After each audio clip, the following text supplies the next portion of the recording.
Je trouve mon père devant l'ordinateur du café de l'hôpital. La première chose qu'il demande, c'est « T'as pensé à aller chercher mes pantalons au pressing ?» Et il regarde dans mon sac Carrefour sans même m'embrasser.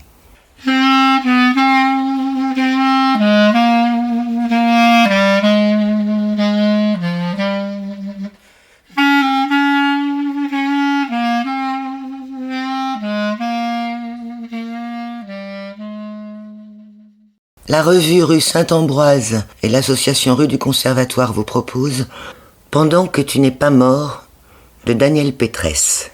Lectrice Anne Canovas. Musique Charlie Nelson.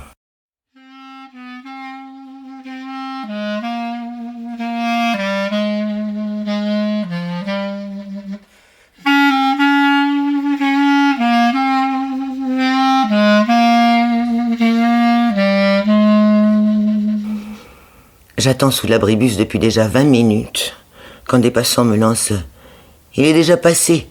Le dimanche, le dernier, est à 14h30. » Mais qu'est-ce que c'est que cette ville de tarés? Juvigny-sur-Orge, no man's land du transport en commun, personne pour te prendre en stop, et pas un taxi en vue. Ça fait déjà 1h30 que j'ai quitté Paris. Omnibus depuis Austerlitz, 30 minutes d'attente sur les quais glacés du RERD. Déjà à Paris, la migraine s'était pointée dès que j'avais ouvert les yeux. Je les avais refermés aussitôt et espérais que vers 11h du matin, elle serait partie. Parfois, c'est juste parce que j'ai mal dormi, pas bu assez d'eau, trop fumé, ou que je me suis couché à 3h du mat. Mais, généralement, soyons clairs, c'est parce que je dois aller voir mon père. À midi, évidemment, je me dis que ce sera une bonne excuse pour ne pas y aller. Je vais prendre un café, me recoucher, lui téléphoner et terminer. Je suis sûr qu'il comprendra. Mais ce serait trop facile. Parce que quand j'appelle à midi, il ne répond pas au téléphone. Quand j'appelle les infirmières, leur téléphone est décroché. Quand j'appelle le standard, ils disent qu'ils sont débordés et qu'ils n'ont pas de personnel pour monter à l'étage. Alors, merde. Je regarde le tas de vêtements repassés que je me suis coltiné la veille et décide d'y aller quand même. Il n'a plus rien à se mettre. Et en plus, comme j'avais oublié d'emmener son pantalon au pressing, j'ai dû le laver moi-même. Malheureusement, impossible de reformer ce qui ressemblait à un pli au milieu, faisant tout son chic. Et à présent, l'informe pantalon Patrick Zins me regarde en tire-bouchon sur son radiateur, comme une serpillière, en me faisant culpabiliser. Je me dis que, même complètement froissé et informe, il est propre, et que ce serait toujours mieux que son bas de pyjama. Mon père est coquet. Et la fatigue de l'âge n'a pas calmé son besoin d'élégance, même décontracté. À 20 ans, ma mère avait tout de suite été séduite par son charme anglais et ses lunettes grossissantes. À 91, le charme anglais, les chemises bien repassées et les pulls en cachemire sont toujours là pour constituer un rempart au renoncement à la vie normale. Impossible de lui refuser un pantalon propre, c'est génétique. Le problème, c'est qu'une fois dans le RER, la migraine commence à gagner les yeux. Il n'est pas évident de me projeter dans le rôle de la fille enjouée qui pense constituer le rayon de soleil de la journée de son ancêtre atrabilaire. Je prends mes écouteurs et tente 10 minutes de méditation. Après 1 heure de train, en cherchant la sortie de la gare, je me perds dans les couloirs. Et une fois dehors, c'est la tornade. Une pluie diluvienne s'abat sur moi. Je suis là depuis 30 minutes, les pieds trempés, sous l'abribus de la gare routière, et j'attends un hypothétique taxi qui m'a dit qu'il arrivait dans 5 minutes. À chaque fois que je le rappelle, il me raccroche au nez. Je suis en train d'exploser mon forfait. Et le sac de linge repassé de mon père à bout de bras, pas d'endroit où le poser, commence à être mouillé. Si j'avais eu le temps d'acheter un nouveau portable, il y a belle lurette que j'aurais téléchargé Uber. Ces salauds de taxi n'auront plus mon pognon. Mais à cause de l'hospitalisation de mon père, ça fait plus d'1 mois que je me perds en trajet, du bureau à chez lui, à chez moi, à là-bas, et je me retrouve encore avec mon portable périmé. Alors je vais me résoudre à rentrer à Paris sans avoir atteint l'hôpital. Pas ma faute, pas de bus, pas de taxi, la migraine m'empêche de stopper la moindre voiture, et il y a 1 heure de marche pour y aller. Brusquement, le fameux taxi fait son apparition. Il a dû avoir le temps de faire l'aller-retour en Normandie depuis que je l'ai commandé. Je cours vers lui et me fais insulter par les 10 personnes que j'ai enfumées pendant 1 heure, celles qui attendent le prochain bus qui passe dans 3/4 d'heure pour rejoindre leur cité. « Eh meuf, on peut monter ? Elle se la pète trop avec son taxi, la daronne !» Je cours, je ne me retourne pas. « Une putain de lutte des classes, je dis.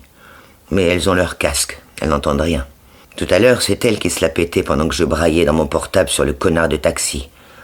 Qu'est-ce qu'on aurait fait dans les années 90 sans nos casques et sans portable? C'est trop la loose, qu'elle disait.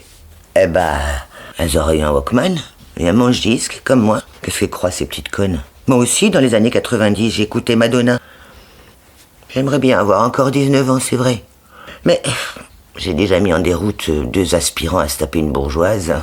Je vais pas, en plus, charger 4 gamines en Nike reliées entre elles par des écouteurs. Mon père a toujours révélé ce qu'il y a de pire en moi. Dès que je dois aller le voir, je deviens totalement asocial. Il faut que je me concentre un max sur tout ce que je dois me dire pour arriver jusqu'à la sonnerie de son pavillon. Puis, que je ne me déconcentre pas en arrivant dans l'entrée, que j'affiche un gentil sourire, puis une mine concernée et surtout, que je ne batte pas en retraite devant sa difficulté à se lever, quand ce n'est pas simplement à respirer. Il n'est pas très agréable d'avoir été une fille rebelle face à son tyran de père quand celui-ci n'est plus en état de vraiment répliquer. Mais il a des cartouches en réserve, je le sais. Et même s'il tremble comme une feuille et qu'il fait brûler ses casseroles, il saura toujours m'humilier au moment où je m'y attends le moins. Ne jamais baisser sa garde, ne pas se fier à son air calme et à son détachement fin. Mon père est toujours mon père, prompt à l'attaque entre 2 siestes, prêt à me rappeler qu'en termes de fille, je n'ai jamais été qu'un pis-aller, même si la meilleure partie de lui ne le pense pas. C'est à cause de cette partie-là, et de ma foi en le fait qu'elle existe, que je viens toujours le voir, que je repasse ses chemises et m'occupe de parler à ses médecins, que je viens aux urgences quand il tombe, qu'il a une crise cardiaque ou qu'il a peur dans le noir. Alors je vais y aller maintenant parce que j'ai trouvé un taxi. C'est gentil d'aller voir votre père tous les dimanches.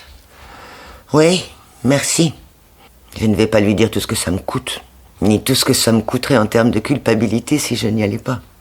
Car chaque semaine, lui et moi, on attend une trêve, la confirmation qu'on est toujours vivant. On attend la paix. Et parfois, on la trouve.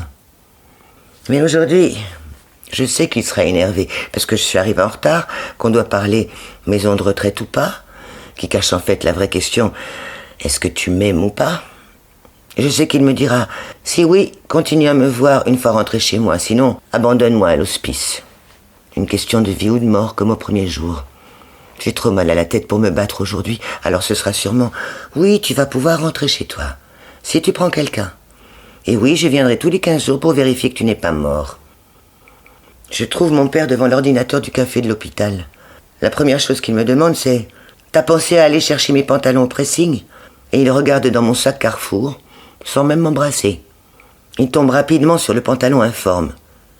Il est lavé. J'enchaîne en lui montrant les chemises parfaitement repassées, pendant qu'il saisit sans le reconnaître son pantalon Patrick Zins, incrédule. Je dis, on récupérera le pli au pressing la prochaine fois.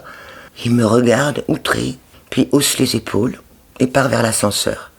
Tu pourrais me faire la bise? Ah oui, j'avais oublié. Il y a des choses plus graves qu'un pantalon insuffisamment repassé. Il est bon de lui rappeler. Il acquiesce. Il ne veut pas la guerre aujourd'hui, il est prêt à transiger. Il ne veut pas aller en maison de retraite et il sait que je suis la seule à pouvoir l'empêcher. La seule personne qui peut répondre de lui, assurer qu'il a toute sa tête et le faire sortir de là. Nous prenons un café et je lui tends son journal. Ce n'est pas le Parisien. Je dis, les kiosques étaient fermés, je n'ai trouvé que Le Monde. Ça ira pour cette fois, dit-il. Et il se cale un peu mieux dans la coque du fauteuil en plastique du plus grand hôpital de gériatrie du département. Pendant que la dame, qui était à l'ordinateur d'à côté, m'a localisé et vient me taper une clope. Comme tous les dimanches, depuis 1 mois et demi.